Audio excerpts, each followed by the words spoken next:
በኮሞዲቲ ደረጃ ስፔሲፊክ አድርጎ ስንዴን ዘሆል ቫልዩ ቼይንን ከአግሮኖሚውን ጠብቆ ሙሉ እስከ ግብይትና ፕሮሰስ ድረስ እና መሰረተ ልማትን በማሟላት ደረጃ በመኸርም በመስኖ ልማትም ስንዴን ውጤታማ ከማድረግ አኳያ ብቸኛው የስንዴ ፕሮጀክት ነው።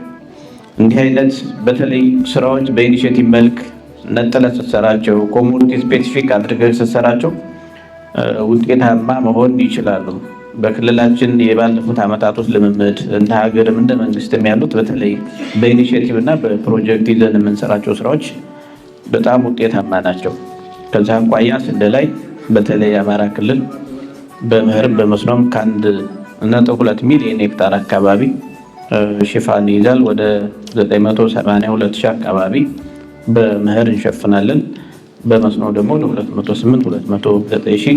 ነገር ግን መስራት ከቻል በስፋት ከቀጣይ አኳያ በተለይ ስንዴን ውጤታማ በማድረግ ረገድ ሰፊ ፖቴንሻል ያለው ክልል ነውና ወደ 1.2 ሚሊዮን ሄክታር አካባቢ በዓመት ስንዴ ላይ የሚሰራ ኢንቨስት የሚያደርግ የተሻለ የአግሮኖሚ ልምምድ፣ የዝርያ የአሰራር ማሻሻያዎች፣ ወደ ሜካናይዜሽን የመግባት ልምምድ የሚታይበት ክልል ነውና ከቀጣይ አኳያ ይህን አጠናክረን ማስቀጠል ይኖርብናል።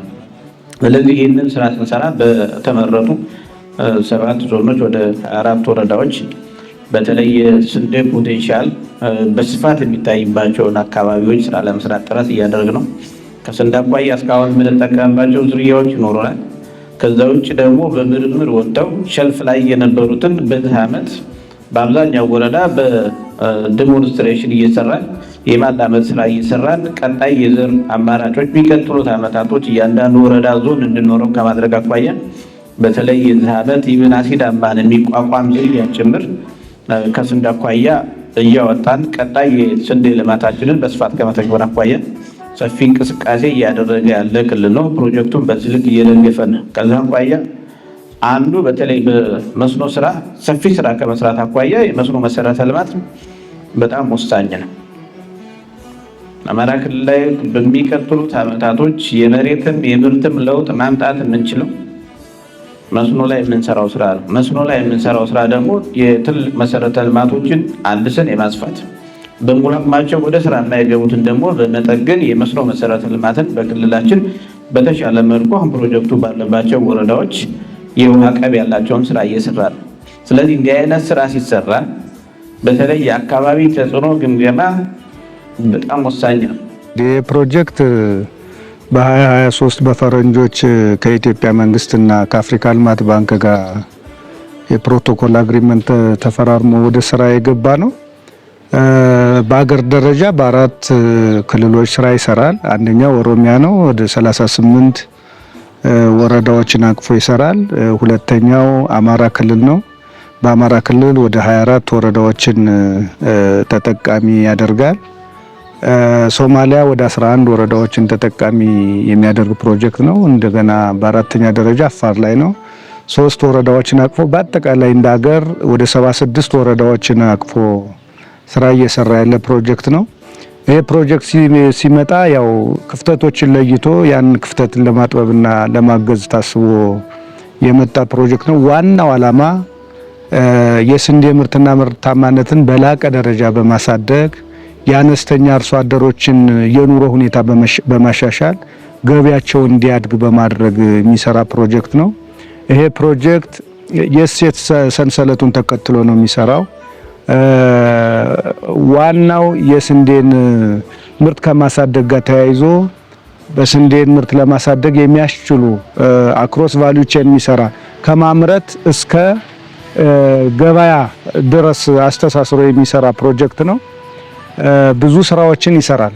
አንደኛው የአየር ንብረትን የሚቋቋሙ ተግባራትን አተኩሮ ነው የሚሰራው እዚህ ስንዴ ጋር በተያያዘ ሁኔታ። በአጠቃላይ ይሄ ፕሮጀክት በ3 ዋና ዋና ኮምፖነንቶችና በ10 ንዑስ ኮምፖነንቶች ታቅፎ ነው የሚሰራው። ከነዚህ ዋና ዋና ኮምፖነንቶች አንዱ የስንዴን ምርትና ምርታማነትን በላቀ ደረጃ ማሳደግ ነው። በዚህ ስር 5 ንዑስ ኮምፖነንቶች አሉት። አንደኛው ዘርን ፋሲሊቴት ማድረግ ነው። ዘር ለአርሶ አደሮች ተደራሽ እንዲሆን አልሞ በጣም በስፋት ይሰራል። ሁለተኛው በከፍተኛ ደረጃ እንግዲህ አፈራችን ታሟል። ይሄን አፈር የማከም ስራ በሚያስችል ሁኔታ የአፈር ጤንነትና የማኔጅመንት አስፔክቱ ላይ በጣም ሰፊ ስራ ይሰራል። በዚህ ስር ብዙ ነገሮችን ነው የሚሰራው። የአቅም ግንባታ ስራ ይሰራል። የአሲዳማነትን ችግር ለመቅረፍ ኖራ ለማቅረብ በሚያስችል መንገድ ላይም ክሬሸር ተከላ ስራ ይሰራል። የኮትቻ አፈር ልማትን ይሰራል። እንደገና የአሲዳማነትን ለማከም የሚያስችል የኖራ አቅርቦት ላይ በጣም ከፍተኛ ስራ ይሰራል። ሜካናይዜሽን ሰርቪስ አገልግሎት ይሰጣል እና በዚህ አማካኝነት ወደ 2 ትልልቅ የሜካናይዜሽን ሰርቪስ ሴንተሮችን በክልሉ አማካይ 2 ቦታ ላይ የተከላ ስራ ይሰራል። አንዱ እዚህ ባህር ዳር ላይ በመርከብ ዩኒየን ባለቤትነት የሚሰራው ትልቅ የሜካናይዜሽን ሰርቪስ ሴንተር ነው። ሁለተኛው ምስራቅ አማራ ላይ ደሴ ላይ በሪኩም ዩኒየን አማካኝነት አንድ ትልቅ የሜካናይዜሽን ሰርቪስ ሴንተር ይሰራል። ይሄ የምስራቅ አማራውን ማህበረሰብ ተጠቃሚ ሊያደርግ የሚችል እድል የሚፈጥር ነው የሚሆነው። ሌላኛው ሳብ ኮምፖነንቱ ይሄ የመስኖ ነው። መስኖ ላይ እንግዲህ ስንዴን በመኸርም በመስኖም ነው እንግዲህ ምርትን ማሳደግ አለብን ብለን የምናስበው። መስኖን ለማገዝ የሜንቴናንስ የዚህ ጥገና አነስተኛ የመስኖ አውታሮችን ይሰራል። አዳዲስ የመስኖ አውታሮች ይገነባሉ። የውሃ ፓምፖች በስፋት ይቀርባሉ። ወደ 840 አካባቢ የውሃ ሞተር ፓምፕ ይቀርባል አሁን በቅርቡ። ስለዚህ እነዚህ ሁሉ አቅፎም ይሰራል። ሌላኛው የኤክስቴንሽን ሰርቪስ አድቫይዘሪ ስራ ይሰራል። ከፍተኛ የሆነ የስንዴ ዝርያዎችን የማስተዋወቅ ስራ ይሰራል። በቅርቡ ደግሞ የአኩሪ አተርንም የሩዝንም ስራዎች ይሰራል። ትልልቅ ስራዎችን ነው የሚሰራው። ሌላው ኮምፖነንት የዚህ ገበያ ትስስር ጋር የሚሰራ ኮምፖነንት ነው። እሱ እንግዲህ አሁን ቲኤ ኃላፊነቱን ወስዶ ይሰራል። በዛ ትልልቅ የሆኑ የመጋዘን ስራዎችን መካከለኛ የሆኑ የመጋዘን አውታሮች ይገነባሉ። እንግዲህ ቲኤ ኃላፊነቱን ወስዶ የሚሰራቸው ናቸው የሚሆኑ። ይሄ ሌላው የፕሮጀክት ስራዎችን እንደዚሁ የማሳለጥ ስራ የሚሰራ ፕሮጀክት ነው። እንግዲህ ይሄ ፕሮጀክት የአፍሪካ ልማት ባንክ የዓለም ባንክን ከአካባቢ ተጽዕኖ ግምገማ አኳያ አብዛኛዎቹ በደንብ እንዲህ አይነት ፕሮጀክቶች የምትመሩ መሀንዲሶችም ስላላችሁ እንዲህ አይነት ስራ የአካባቢ ተጽዕኖ ግምገማ ሳይሰራ ያንን አፕሮ ሳታገኝ ወደ ስራ ገባል። ስለዚህ እንዲህ አይነት ስራ የቀሉ እንዳይታይ የመስኖ መሰረተ ልማት ስራዎች አሉን። መጋዘን በተለይ የስንዴን ስቶሬጅ አቆይቶ በማሰራጨት ደረጃ የምንሰራቸው ብዙ ስቶሬጆች አሉ። በክልላችን የሜካናይዜሽን በተለይ 2 ትልልቅ የሜካናይዜሽን መሰረተ ልማቶች ይገነባሉ። ባህር ዳርና ደሴ ላይ የኖራ ወፍጮ ጥቅል ከስንዴ አኳያ ሊያያዙ የሚችሉ መሰረተ ልማቶች በስፋት የሚቀጥሉት ቀሪ ዓመታቶችን በጊዜ ሰሌዳ ጭምር አስበን እንሰራለንና እነዚህ መሰረተ ልማቶች መሬት ላይ ሲቀመጡ የአካባቢ ተጽዕኖ ግምገማ መስራት በጣም ወሳኝ ነው።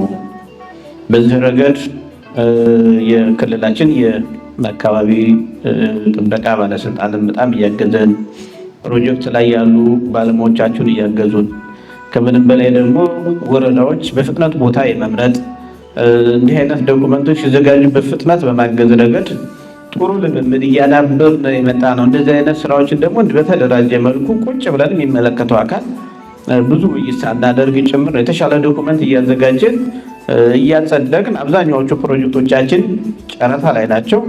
አንዳንዶቹ ደግሞ ርክክብ ፈጽመን ወደ ልማት የምንገባባቸው ናቸው።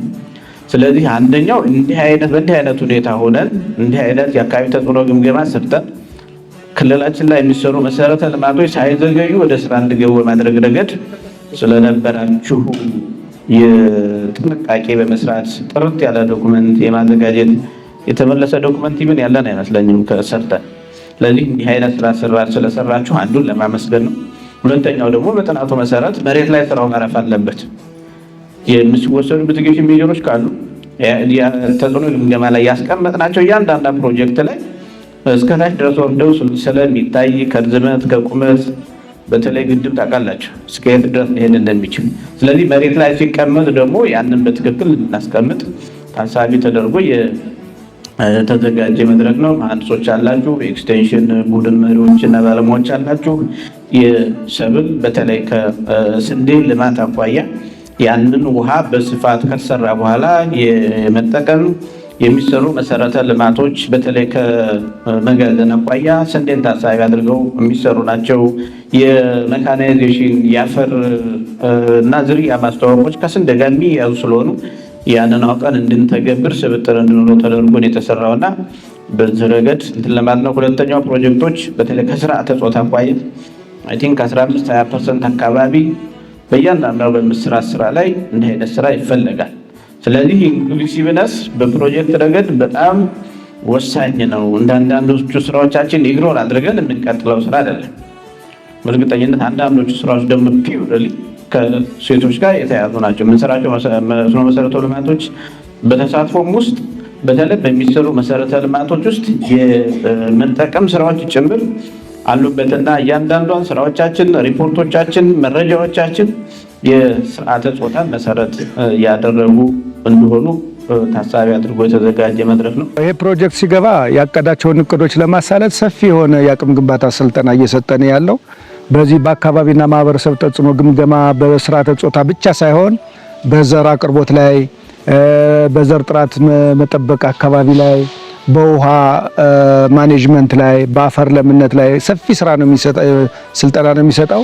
ዛሬ የምንሰጠው ስልጠና እንግዲህ ፕሮጀክቱ ዘላቂ እንዲሆን ከማሰብ አንጻር የአካባቢና ማህበረሰብ ተጽዕኖ እንዳይኖር ዘላቂነት እንዲኖረው ታስቦ የሚመለከታቸውን ብዙ ስቴክሆልደሮችን አጋርና ባለድርሻ አካላቶችን በማሳተፍ የዚህ የአካባቢና የማህበረሰብ ተጽዕኖ ግምገማ ስልጠና ዛሬ ጀምረናል። እሱ ብቻ አይደለም፣ ስርዓተ ጾታን አካቶ ተግባራን እነዚህ ክሮስ ከቲንግ ኢሹዎች ስለሆኑ እዛ ላይም የሴቶች ተሳትፎ የጎላ ድርሻ እንዲኖረው እንግዲህ ይሄ ፕሮጀክት ሲመጣ የሴቶች ድርሻ በአባወራ ደረጃ 15% መያዝ አለበት ይላል። በማህበረሰብ ደረጃ ደግሞ 50% ሴቶች መሳተፍ አለባቸው የሚል እሳቤ ስላለ ይሄን ፕሮጀክት ውጤታማ ለማድረግ ሴቶችንም ያሳተፈ ኢንቫይሮንመንቱንም ጤንነቱን እንዲጠብቅና ዘላቂ እንዲሆን ከማድረግ አንጻር የማህበረሰቡም ተጽዕኖ እንዳይኖረው ከማድረግ አንጻር ዘላቂነትን በማሰብ ሁሉን ማህበረሰብ በማስተባበር ስልጠና እየሰጠን ያለ እንግዲህ ውጤታማ ይሆናል ብለን እናስባለን። በስልጠናው ላይ ብዙ አካላት ተሳትፈዋል። መሀንዲሶች ተሳትፈዋል።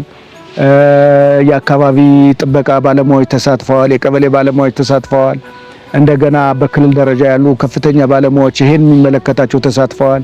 ፌዴራል ላይ ያሉ ሰዎች ስልጠናውን እገዛ ለማድረግ እየተሳተፉ ነው ያሉትና ጥሩ ውጤት ያስመዝግባል ተብሎ ይታሰባል። እንግዲህ ፕሮጀክትን ስናስብ በፕሮጀክቱ ብቻ የሚሰራ አይደለም። ኦርጋናይዜሽኑ ራሱ ተቋሙ ተረክቦ እነዚህን ስራዎች በዘላቂነት ይሰራል ተብሎ ነው የሚታሰበው። ይሄ ስልጠና ለብዙ አካላት ለፕሮጀክቱም ትልቅ አቅም ይፈጥራል ተብሎ ነው የሚታሰበውና ዛሬ የጀመርነው ስልጠና ለፕሮጀክቱ ዘላቂነት አስተዋጽኦ ይኖረዋል የሚል እሳቤ ተይዞ ነው እንግዲህ ስልጠና እየተሰጠ ያለው።